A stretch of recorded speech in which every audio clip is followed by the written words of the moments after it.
The Republican Party of Texas convention is kicking off. It's May 22nd, 2024, and these are your headlines.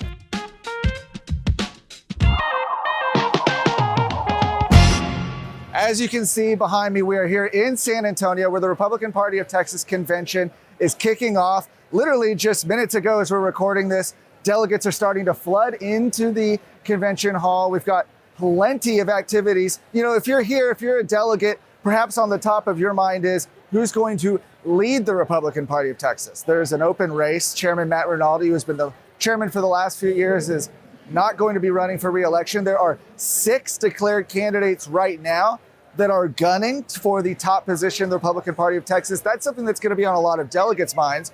But if you're somebody who isn't here in San Antonio, somebody watching back home, what happens here is very important because not only is the party choosing leadership and making changes to the party platform, but in a few days, we're going to see the party approve a set of legislative priorities. This is a set of about 8 legislative items that are, as the term would suggest, priorities for the legislature to go and accomplish when we send them to Austin. So if Republicans are elected to once again take control of the Texas House, the Texas Senate, so on, these are essentially the legislative priorities that the party and the grassroots and the voters are saying, this is what we want to see happen.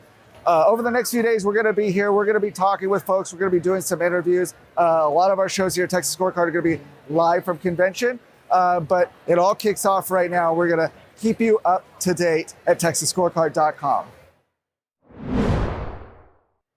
Well, it's not just news at the Republican Party of Texas convention. There is stuff happening in other parts of the state. Attorney General Ken Paxton has filed a lawsuit against multiple agencies and individuals in the Biden administration to curb their ploy to redefine the word sex in the workplace.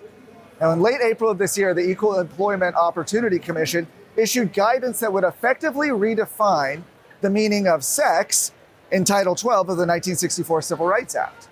This would effectively prohibit employers from regulating bathroom usage and dress codes based on biological sex. It would instead require them to make accommodations based on gender identity.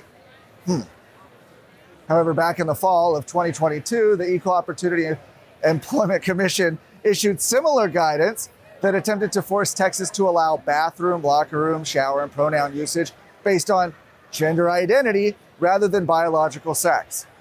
Now, Attorney General Paxton and Agricultural Commissioner Sid Miller successfully worked to defend the state of Texas from the implementation of the guidance from the Biden administration's efforts to redefine sex policies in the workplace. They were subsequently struck down by a district court in early October of that year. Now, Attorney General Paxton argues as he moves forward with this case that the current situation is strikingly similar.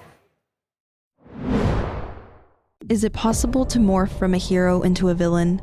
I'm Valerie Munoz. Join me as I introduce you to the most powerful lobbying group in Texas. One that started as a savior, but has become the very thing they were created to destroy. Listen now to Season 7 of Exposed, The Beast of Austin, available wherever you get podcasts.